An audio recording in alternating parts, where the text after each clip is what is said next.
Nigel Farage. Thank you, Donald, and good evening, everybody. Well, last night, as we were live on the programme, we saw by 309 votes to 305, the government got defeated. Mrs May's first big Commons defeat on the Brexit withdrawal bill, and kind of my guess is once you lose one, you start to lose a few more. And this hasn't even got yet to the House of Lords, which is stuffed full of career placemen and women who are all part of the establishment. And the response to it today, very interesting. Following on, and it's been a bit of a tradition really since the referendum, we had the Daily Mail some time ago with the judges, enemies of the people. We had the Telegraph a few weeks ago, the Brexit mutineers, and not to be outdone today, the Daily Mail published the photographs of 11 Tory MPs with the headline, "Proud of yourselves." And as they say, just as the newly confident Tories inch ahead in the polls, 11 self-consumed malcontents pull the rug from under our EU negotiators, betray their leader, their party, and 17.4 million Brexit voters, and, most damning of all, increase the possibility of a Marxist in number 10. I'm asking you tonight, do you think this is fair comment from the Daily Mail, or is it over the top journalism?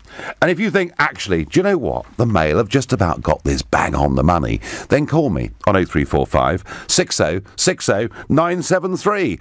Or if you think, actually, this is totally unfair, these people like Ken Clarke, who've been in Parliament since 1970, have held this view right throughout their careers. So actually, all they were doing was following their conscience, and it's unfair to berate them in this way. Then text me on 84850. Or perhaps you think, really, far from being about principle and parliamentary sovereignty, this is in fact a Remainer backlash, an attempt to stop Brexit from happening, in which case, using the hashtag Farage and LBC, tweet at LBC, and you can watch me on Facebook from here in the London studio, and you can comment there too. Now, as we speak, Mrs May is in Brussels. There's yet another European summit taking place. I'm very pleased to say I'm not there.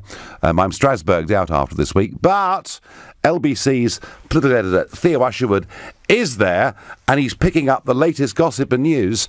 And I'm wondering, Theo, last Friday Mrs May returned from Brussels. She was a heroine. Virtually everybody apart from me said how wonderfully everything was going. Is that the buzz tonight? No. Right. There's a feeling.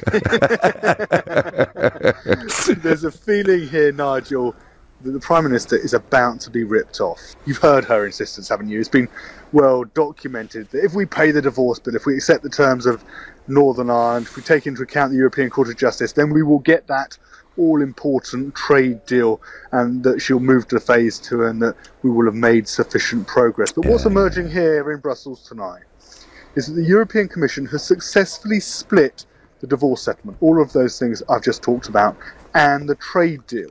That what was agreed with Jean-Claude Juncker last Friday under the terms of Article 50 will have no bearing on the fact that Mrs May wants a trade deal. Now, Mr Juncker's chief negotiator is Michel Barnier, and he's made it very clear that the EU can only negotiate trade deals with third-party countries, and that's done under an entirely separate rule. That's Article 218. And the fear is that by splitting the two, Mrs May isn't going to get her negotiated, she isn't going to get her trade deal, the one thing that she wants above everything else. And that's a real problem for her. And this is why, Theo, isn't it? And I was there yesterday in the chamber in Strasbourg when Mr Verhofstadt, the Parliament's chief negotiator, said that he'd basically ordered David Davis on the telephone that we had to put into law everything we offered last Friday before we can move on to the next stage. So basically, we close down Article 50 in guarantee for absolutely diddly squat in return, and we then move on to the Article 218 process. Would that be about right? Bang on the money, Nigel. And the thing is that Mr Verhofstadt is insisting that he wants it to be legally binding because David Davis implied, didn't he, at the weekend, that it would only be what was agreed last Friday with Jean-Claude Juncker was only a statement of intent. Yes. Somehow there might be some movement on EU citizens' rights. And that's why Mr. Verhofstadt has come out lauding it, saying, no, we must make this a legally binding document. In actual fact, you're quite right to say the fear is that by signing us up to Article 50, he's in effect putting pressure on us to do so and making it a legally binding document, and then we bounce into a completely separate negotiation on the trade deal, which is under Article 218, which has no bearing whatsoever. We can't turn around and say, well, what we agreed with the divorce bill was that we'd get a trade deal, because the two things are completely separate. Now, I've been speaking to Mr. Verhofstadt today. You mentioned the Daily Mail, you mentioned the front page that they ran, and of course those Tory Brexit rebels. From his point of view, he's pleased as punch. I think that the most easy part has been done. And now we come to the more difficult part, and that will be from March on a discussion on the future relationship. And on the withdrawal agreement, there is still, in our opinion, one outstanding issue that needs to be solved. That is that there comes a procedure for the citizens' rights that is easy, cost-free, one form per family, with the burden of proof on the back of the Home Office and not of the citizens. And that has still to be put in the withdrawal agreement. So that's difficult. And then, the whole discussion about the future relationship. Are you negotiating with the British Parliament or with Theresa May, sir? No, our role is to give the green light, the approval at the end of the whole process. And that's exactly also what the British Parliament will do now after the vote of yesterday. You must have liked the result yesterday, hey? I did a tweet about it, yeah. You liked it? You must have smiled. I think I am a parliamentarian. I defend parliamentary democracy. And I think we can only be positive about it.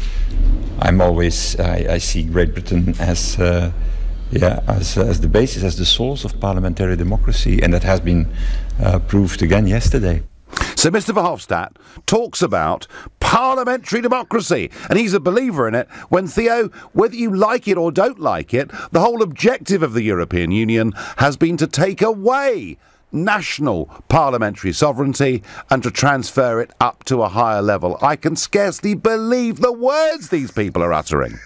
When I thought about playing that little interview, that section of that interview, Nigel, I did think about your blood pressure. I thought you might need to go and have a drink. I said I had to pop out and get me something, I think. I mean, it's just ridiculous. I mean, look, it may well be that it's a great idea to transfer decision-making power up to European Commission and European Parliament levels. But for goodness sake, don't pretend that anything that happened last night in Westminster, that anything these 11 did, was to do with parliamentary democracy. These are the same people who've worked with Mr. Verhofstadt to give away the power of Parliament. That aside, Theo, and I'm calming down now, do you get the impression that the British government, when they came back on Friday to this really huge level of congratulation, apart from me, I was considered to be, the old Mizog sitting in the corner of the bar, do you think they understood that once Article 50 was closed, there'd be a whole new procedure about to be opened? I think there is a high level of pretense going on. I was in a briefing with a number 10 spokesman, Prime Minister's official spokesman, and there was, an insistence from their part that, the two, Article 50 and Article 218, were linked, and there's a referral, of course, to paragraph 96, the last paragraph of that agreement on Friday, which attempts to say that we will only sign up to this particular, Northern Ireland divorce bill and EU citizens' rights if we get the trade deal. And they're relying on that. But from our understanding, actually, the existing EU legislation actually supplants that and overrides it. And Mrs. May, whether, there's been a huge amount of debate about how important last night's vote was, but it's certainly, it's taken the wind out of her sails. And when she arrived, she was very, very shaky. I'm disappointed with the amendment. But actually, the EU withdrawal bill is making good progress through the House of Commons, and we're on course to deliver on Brexit. And remember last week, President Juncker said that sufficient progress had been made to move on to phase 2 of our negotiations. Yesterday, the European Parliament overwhelmingly voted to accept that recommendation too, and I'm looking forward to discussing that deep and special partnership for the future.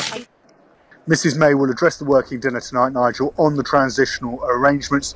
She then gets on a plane and flies back to London, and then tomorrow it's just down to the EU 27. Well, there is a question, Theo, I can tell you, that my lawyers in Brussels have been raising with me for some time, and it's this, that not only is the trade deal going to come under Article 218, but perhaps even the transition deal comes under a whole new section also.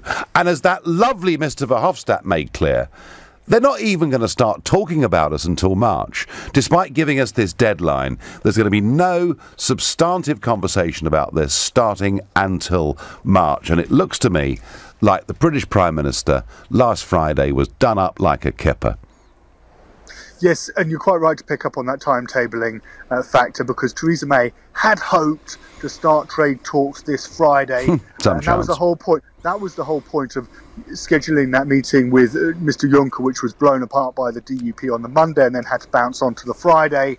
And now there's just going to be some cursory discussions about the transitional arrangements. And then there's going to be another 3 months, which will allow the European Council to set out its negotiating positions on the trade deal. And then, of course, because of last night's vote, Mrs may well have to bring forward the deadline for the conclusions of the trade talks, which would in effect allow Britain potentially only 4 or 5 months to do a really complex trade deal. This, Nigel, does heighten the possibility of a no-deal Brexit, because lurking in the wings will be people like Jacob Rees-Mogg, will be people like Boris Johnson, saying if we're not going to get a good deal and we're going to pay all this money at the same time, what's the point? Why don't we just revert to a clean Brexit on World Trade Organization rules? Well, there'll be some of them. There'll be some of them. Theo, thank you. Have a great evening there in Brussels. Well, Theo, they're bringing us up to speed with the latest news, which is that once Article 50 is concluded, and we thought it was, Verhofstadt wants and Barnier want a little bit more, but once it's concluded, that actually doesn't guarantee us the thing. We move on to a whole new procedure, Article 218, and here's the real kicker, that for a new trade deal to be agreed under Article 218, this will not happen under a majority vote. It will need unanimity. And one country, maybe one the size of Luxembourg, which is slightly bigger than Croydon, but not much, could veto the whole shooting match. And I begin to ask myself, are we perhaps wasting not just months, but years of our life pursuing something that isn't attainable? But back to, that was the latest news from Brussels, back to the original question for debate tonight. The Daily Mail publish on their front page 11 Conservative members of Parliament under a headline, proud of yourselves, and they say they are self-consumed malcontents, pulling the rug from under our EU negotiators, betraying their leader and betraying 17.4 million Brexit voters. Is that a fair, reasonable headline and summation, or is it completely over the top? You're listening to The Nigel Farage Show, exclusively on LBC. It's 7:16. Well, you've had the live expert analysis from the European Summit in Brussels, but because this is LBC, you don't hear from commentators, politicians and experts endlessly, because this show, this station, is about you and what you think. So back to my basic question. Are the Daily Mail, were they right to put these 11 faces on the front page and to say that they betrayed their leader and the nation? Was it fair comment, or was it over the top? And I got a new caller from Hendon, John, who's going to answer that question for me. Good evening. No, the Daily Mail was wrong. Good evening, guys. I want to speak to you, Nigel. Good evening. They were wrong. Why were they wrong, John? Well, basically, these guys have put their own job at risk against their own party, against their own leader, and obviously they're looking out for the interest of, because we talked about during the election time, we talked about parliament democracy, yeah? I also voted for Brexit, yeah, but I voted for to control the immigration, yeah? So now we were told again and again, we could have yourself said in many occasions, no, we could have a Norway Plus model, yeah? Yes. Now, what's happened to it now? Now it looks like we're in a right mess. Well, I don't know what Theresa May is doing. I don't know what's going on. Well, John, could it be one of the reasons we're in a mess, and one of the reasons Theresa May is not making the progress that she should, is because of these 11 people who were stopping her? Well, it's not the 11 people, because we talked about democracy in our parliament. When we don't have a democracy in the parliament, we have dictatorship like North Korea. Do you think it's as bad as that? So yes, well, it could get better. Now, look at the situation we are on. I voted myself against Brexit, but look at it now. I regret it, because this is all things in a mess. All right? But it's in a mess. We were told we could have a trade deal. We could have John, we can do all these things with the right leadership. But maybe it's difficult for our... And I'm for once trying to be nice about Theresa May. It's really hard for me. But, maybe the reason she can't do the things she wants to do and the things she set out in her Lancaster House speech is she's not getting the support from her own party. And, John, I want to say this to you. These people who voted last night against the government were all elected just a few months ago on a Conservative manifesto. Is it right, within a few months of being elected, on a Brexit means Brexit manifesto, to effectively go against it? Yeah, but Brexit's not made at any cost, Nigel. Sure. Brexit obviously has to be the right, we have to protect our job, we have to protect our companies, we've got to look at the interests of the country. And we keep going on about 17.2 million. Not everyone voted for the same reason. If there was a vote tomorrow, I'll vote again for a Brexit. But the way we are now, it's in the right mess. You have to agree to that. John, I could not disagree with that in any way at all. It's a complete Horlicks. But your basic view, despite being a Brexiteer, is that these people have a right to express their conscience, yeah? Of course they have. Otherwise, we have a dictatorship like North Korea. No, John, you've made that point clearly and beautifully, and you've made it as a Brexiteer, which makes it even more valuable. And I thank you very much indeed for your comment and for your call. Guy is calling from Leicester, another new caller of the show. Good evening, Guy. Good evening. Good evening. So, have the Mail got it right, or is it over the top? I believe the Mail got over the top. We have it, but at the same time, we have a free press. And the Mail can do what they see fit. It's one of the things. Yeah, I mean, there's almost a competition now, Guy, isn't there, between the Telegraph and the Mail, who can name and shame, Tory MPs who were not supporting the Brexit process. Well, I like the Telegraph, so maybe that says a bit more about me. Right. Well, I mean, it's not necessarily a bad thing. Okay, so you think this is possibly over-the-top journalism, yeah?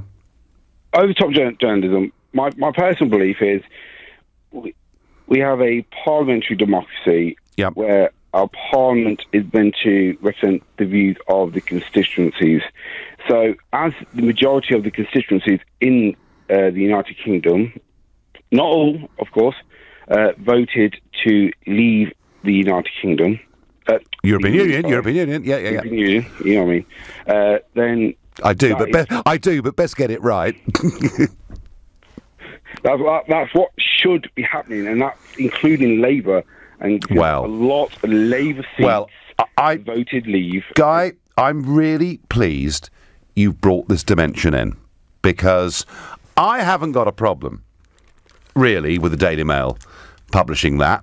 I would kind of give Ken Clarke a bye, given that he's been a pro-EU supporter since 1970. Some of the others, I would say, they were elected on a Tory manifesto, and they perhaps could have behaved better.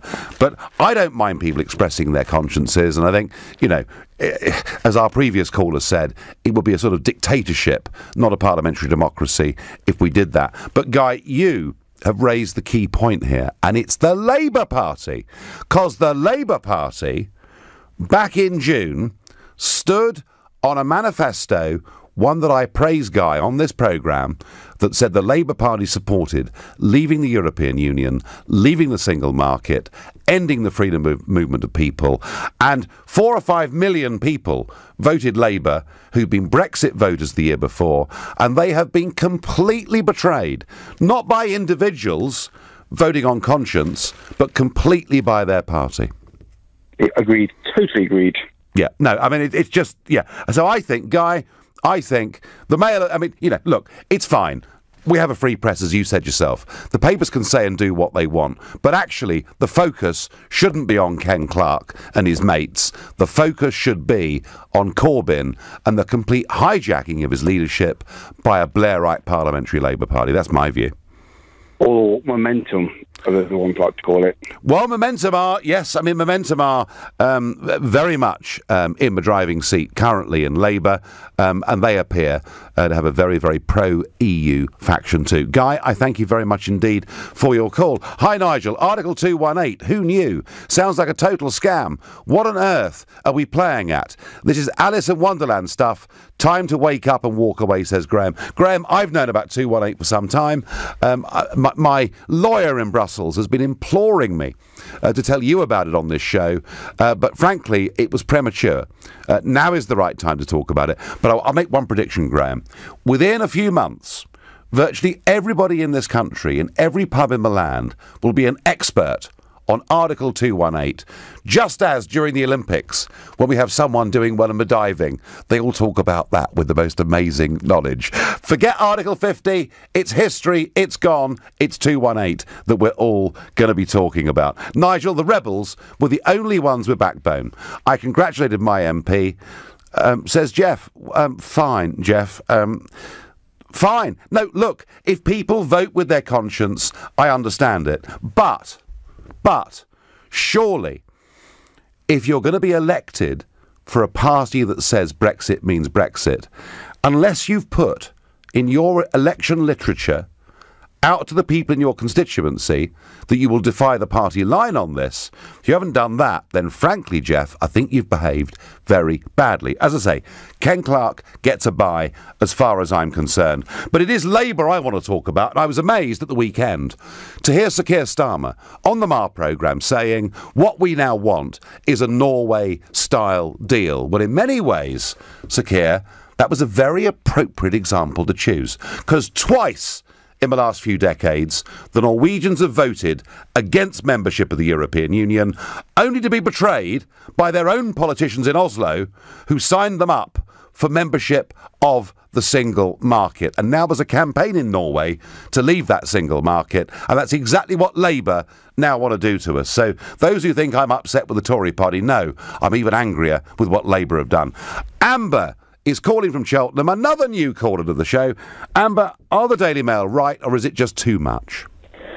I'm kind of in the middle ground. I do feel that people like Anna Sowerby and Nicky Morgan, I've kind of been calling them traitors myself. Right. For a long time, actually. Ken Clarke, I appreciate what you say about Ken, because we all know what Ken's like, and he's been the same. It's like stamped through him like a stick of rock.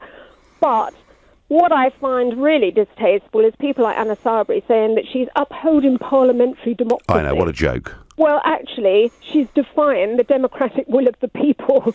And we were told that this was a vote and the vote would be upheld. Whatever the people voted would be what resulted. That was the promise. For the country. Yep. And what we're finding is that we've got a complete mess going on, and I think it's a total and utter waste of time continuing with this negotiation. We should just pull straight out.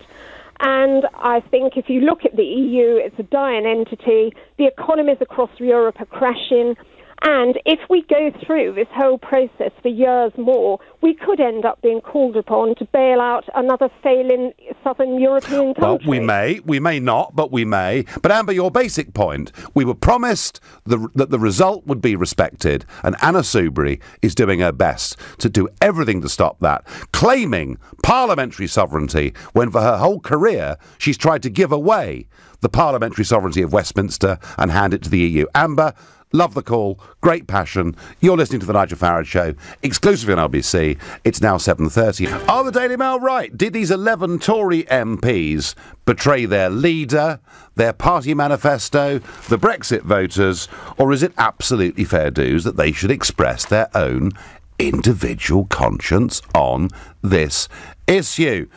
Jeff says, the Daily Fail is great. I wouldn't use any other newspaper to lie my rabbit hutch with. Its exorbitancy is second to none. Meldrew says, Conservative, Labour, Liberal are all the same. The establishment want to stay in, full stop. There is nothing we can do. I wouldn't be so sure about that. I think there are things we can do. What about the 29 million who did not vote for Brexit, I'm asked? Well, you know, you could argue that with any election. Elections are about who turns out and votes for the side that wins, and 17.4 million people was the biggest exercise of democracy ever seen in this country. And still much debate about EU citizens living in this country. Do we have the... Because the argument's been, oh, if they're here for 3 months and they haven't got a job, we could actually get rid of them. And I've heard that argument made by broadcasters on this channel as a means by which we could deal with EU immigration. I'm not so sure, because a Home Office policy of removing EU citizens found sleeping rough on UK streets has been today declared unlawful by the High Court, and apparently it's going to have to stop. The government said it was disappointed by the ruling, but there we are. So if there are people who are sleeping rough on our streets, who are not working and not contributing in any way at all, we are not allowed to send them back to the country within the European Union that they come from. And yet I hear these people saying, oh, well, of course, we don't need to leave the European Union. We're allowed to deport people if they haven't got a job after 3 months. Baloney. Back to the Daily Mail. Did they get it right? Did they get it wrong? Andrew from Sheffield is going to answer that for me. Good evening. I think they got it about right, except I think they'd need to print a special edition to name all the traitors in Parliament who are trying to sell us out to Europe. After that vote last night, when I heard all the cheers going, wasn't it amazing? Disgusted. Wasn't it amazing? Yeah, I was disgusted by him. No, Andrew, just 1 second.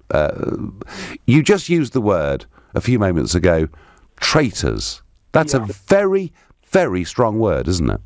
Well, I see a traitor as somebody trying to sell us out to a foreign power, and I think exactly that is what a lot of these Remainers are doing. And if likes of Ken Clarke and Soulbury had any conscience, they wouldn't have stood on the 2017 election manifesto, which promised us Brexit. Yes. Yes, it did. It did. Andrew, I do have sympathy with that. You know, why would you stand for a party that says something that you're diametrically opposed to? And certainly, if your own literature in your constituency didn't reflect your view, then you've been elected on a false promise. But Andrew, my feeling on this is whether we think it's right for the Mail to use this headline or not, I think the Mail, in some ways, are firing their bullets at the wrong target. Because to me, Andrew, it's the Labour Party. Not just 11 people who've rebelled. The Labour Party, even the Labour leavers, with the exception of 2 of them, Frank Field and Kate Hoey, all of them in the Labour Party, have stabbed in the back loads of people in Sheffield, where you're from, who voted Brexit and then voted for Corbyn on a manifesto that said they'd leave the single market and take back border controls. Isn't it, Andrew, Labour we should be really angry with? Yeah, well, I agree. I think that vote last night was designed to scupper Brexit. I heard Dominic Grieve saying it's a tidying up amendment, and then this morning Andrew Adonis puts a tweet out which let the cat out of the bag, saying this is the first stage in stopping Brexit. He did, didn't he? He did. That was exactly what Adonis said. And I tell you something, Andrew, if you're annoyed with what the House of Commons did last night, well, you better strap yourself into a chair when this debate gets to the House of Lords, because that place, Andrew, is stuffed full. Hundreds of them. Put in there by Blair, put in there by Cameron, placemen and placewomen, nearly all of whom live within inside the M25 and are part of the establishment elite. Well, they certainly don't have the well-being of the people of this country at all. I think they're just following the globalist masters' orders, most of them. Or they've got something lined up with them. Andrew, let me ask you something, because you are clearly very passionate on this, and I've been saying for over a year that I did not think that if Brexit was betrayed, that ordinary people would put up with it. Do you agree with that? I think people like myself won't. I mean, I'd always be willing to go out on any demonstration showing my displeasure with it, but I think a lot of people are apathetic. They couldn't care less as long as they've got their EastEnders and their X Factor on TV. And LBC, Andrew, come on. I think we've got too much apathy in this country with a hell of a lot of people. And that's what. Well, that may well be true, Andrew, but I get a sense of those that are politically engaged, it may be very difficult for the Labour Party and the Tory Party at the next election to say to them, come and vote for us, trust us, because I think this breach of trust over Brexit, if it continues the way that it is pretty damn serious. Andrew, I thank you very much indeed for your call. Brian is calling me from Stockton. Good evening, Brian. Good evening, Nigel. Good to talk to you. Good to talk to you. New caller to the show. What do you think? Well, they're 11 hypocrites, aren't they, as you said? Just 11 hypocrites. You know, they're on about democracy in Parliament. Oh, yeah. And the vote and that. And as they know, they love unelected EU leaders. Where's the democracy there? Brian, this is what gets me. These same people claiming parliamentary democracy, in the case of Ken Clarke, have spent their entire careers trying to get rid of national parliamentary democracy and transferring it to a European level. It's a bit rich, isn't it? It is. And you're right about the Labour as well, Nigel. I mean, I'm from Stockton. Yep. We voted out in the referendum. Yep. To be out. And Labour, all our Labour, they're selling all us down the river, saying they want to stay in the EU, you know, the single market, the customs union. Not bothered about.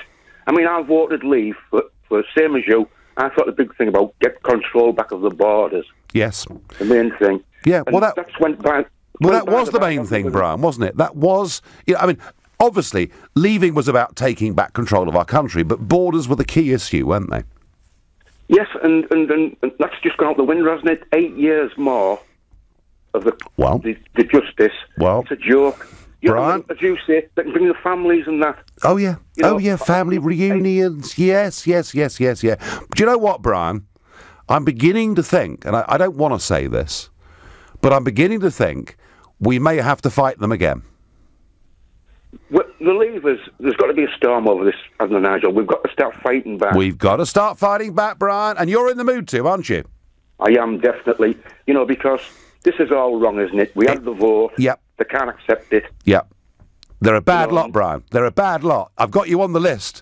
The first march I organise, Brian, you'll be in the front line with me. Jamie on Facebook says, the Daily Mail has the right to publish this story on the front page. Obviously, the Mail doesn't like these 11 MPs, but in a free democratic Britain, these 11 MPs have the right to vote for what they want to. Jamie, I agree with you. You know, I do think MPs have the right to vote with their conscience. Although Sarah Wollaston was telling us in the first half of the referendum campaign that she was a Leaver. And I haven't seen Sarah Wollaston's election address that was put out to the public in June this year. I'm very keen to get a copy. Anyone listening has got a copy, please send it in to me.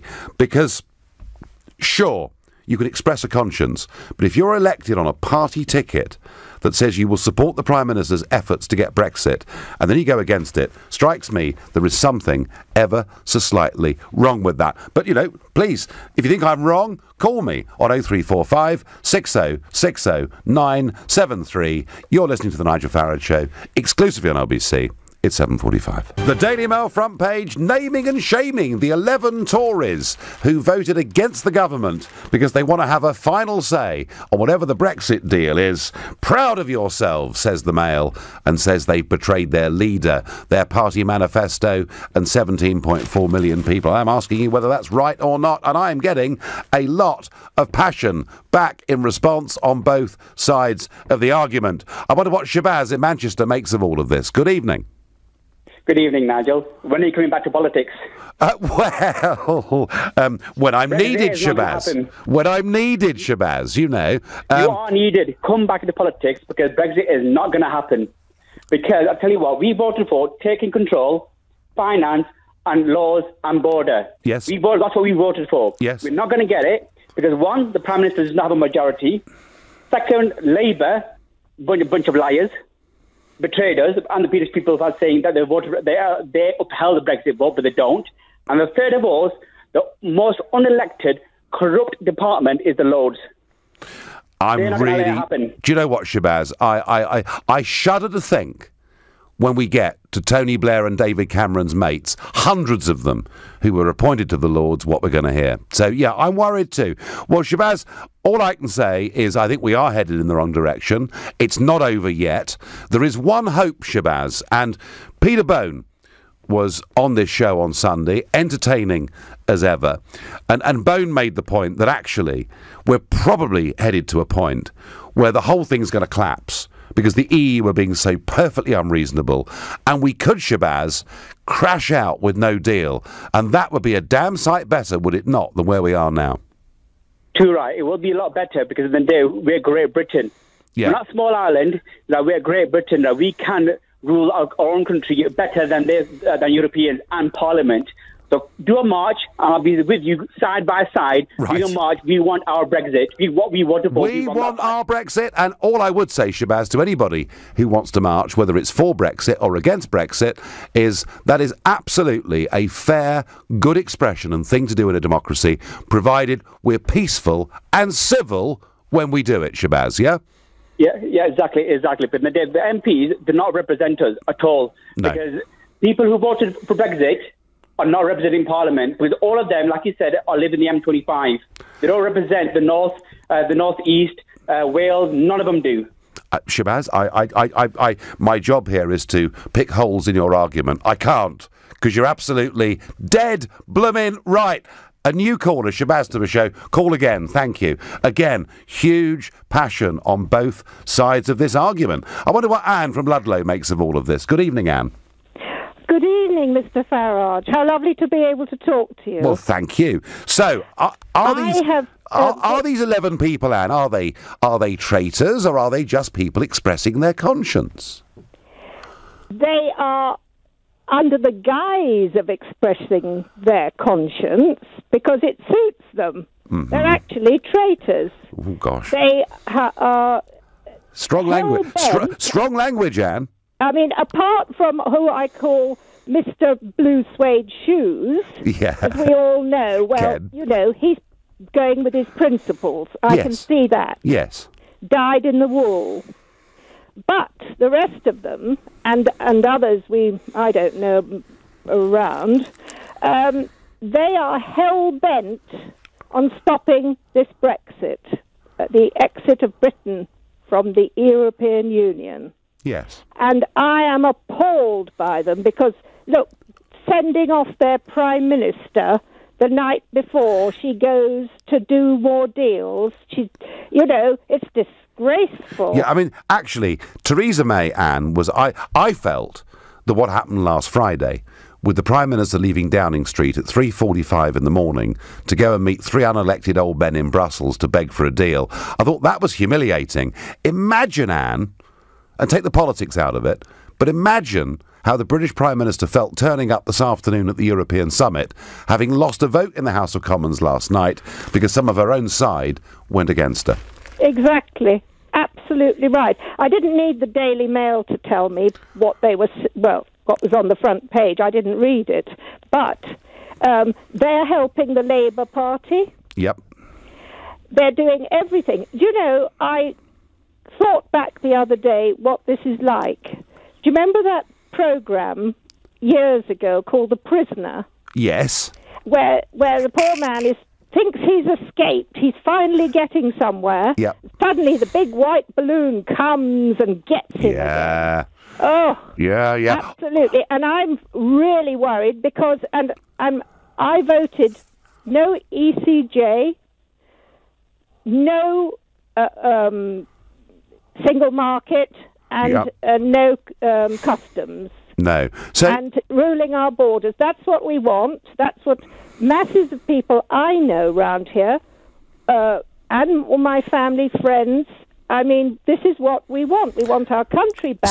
So do you think, we're not Anne? idiots. We can rule our own selves. Well, but I've always believed that, and I've always been astonished, actually, by the lack of self-belief so many in Westminster have about our ability as a nation to chart our own course on the world's stormy oceans. And I would agree with that. But Anne, you know, seems to me that if Brexit does get betrayed on all sides, that fundamental breakdown of trust in our democratic process is pretty serious, isn't it? This is what infuriates me. And as you pointed out earlier, they came on a manifesto to do this, and these people are going against it. And that Anna Soubry, she annoys me beyond belief, because she comes in with her forked tongue. Yeah. Oh, yes, of course I believe. Yes, and respect it. All these, they come in with those first words. Yes. But then we get all the reality. Oh, yeah. Let's stay in the single. She was in the election, Anne. In the election, Anne. She was vote for me. I will support Theresa May and get a good Brexit deal. Anne, I thank you very much indeed for your call and for your passion, because there's lots of it. I don't know if they were right or wrong, but it was something predictable. This is what you get with May and her party. Corbyn never said he wants to reverse Brexit. Just not your kind of Brexit, Nigel. Well, Corbyn is very careful to say nothing about Brexit, but Keir Starmer was out there, Andre, on Twitter, he was out there on Sunday saying he wanted a Norway-style deal, which would keep us trapped inside single market rules. The point of Brexit is not to have European laws. It's to make our own laws. And you know what, Andre? We might make brilliant laws. We might make dreadful laws. But the people that make those laws will be accountable to us, and we can remove them at every single election. Nigel, where was the scrutiny of these rebel MPs of 40 years of EU laws and diktats, says Barry. Don't know, matey. Didn't notice any of that myself. Let's go to another caller. Let's go to Jim in Nottingham. Jim, good evening. Good evening to you, Nigel. Nice to talk to you. Well, thank you for coming on.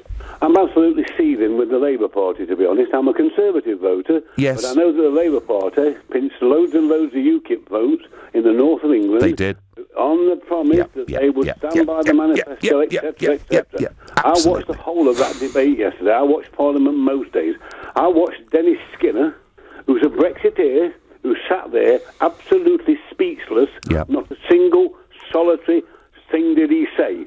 And then him and his mate next to him, Ronnie Campbell, they voted with the amendment. Yes, they voted. They voted with their party against everything. Both he and Ronnie had told their electorate. Yes, every single solitary word. Now, I've been in touch before with Kate Hoey. I've emailed her and said to her she's the only Brexiteer on the Labour benches who says anything in the House of Commons. Them two sit at the front are speechless. Well, she needs some help. Well, to be fair, Jim, it wasn't just Kate Hoey that went against her party last night on this and stuck with her principles, and ones that she was clear about in her own election address. Frank Field did exactly the same thing, and Frank Field today warned that Labour now is very vulnerable. It could lose a huge number of votes on this Brexit issue. But Jim, I think you're right. I can't disagree with the Mail. I mean, I've had my face on the front page of newspapers with all sorts of things being said about me over the years. And in a free press, that's fine. That's what you live with. My feeling, Jim, is that from a Daily Mail perspective, this is almost a bit like friendly fire against your own side. They may have let you down on this, but it's Labour that's the problem. It's Labour under Starmer that is completely letting down 4 to 5 million Labour Brexit voters, Jim. So I'm with you. What can be done, Jim? Well, all I'm saying is if Skinner was to come out and open his mouth and say what he wants, he's like a cult figure amongst Northern Labour people. And he would get loads of people on his side, and there would be a lot more, far less apathy if they can get him to reel these people in. But he sits there, he does absolutely nothing and says nothing. It's very absolutely nothing. No, it's very disappointing. Disappointing. Jim, I thank you, and Jim, I think he's right. I don't know about Guy Verhofstadt. How can he talk about democracy winning with a straight face? Nothing about the EU is democratic, I get on Twitter. Well, lots and lots of strong opinion. I want to repeat my point that I do think, in many cases here, you've got Conservative MPs elected on a Brexit means Brexit manifesto who at no point told their own electors that they intended to try and slow up, delay or stop the process. That is wrong. In the case of Ken Clarke and others who've got strong principles on this, I understand that, and I'd hate to see a parliament where everybody was dragooned into doing what their leader said. But we're all missing the point. It isn't 11 Tories that want to try and hold up Brexit. It's the Labour Party who have completely done a 180-degree turn from what they promised the electorate, and they're the people who Brexiteers really ought to be annoyed with. You've been listening to The Nigel Farage Show here on LBC. I'm back on Sunday morning at 10.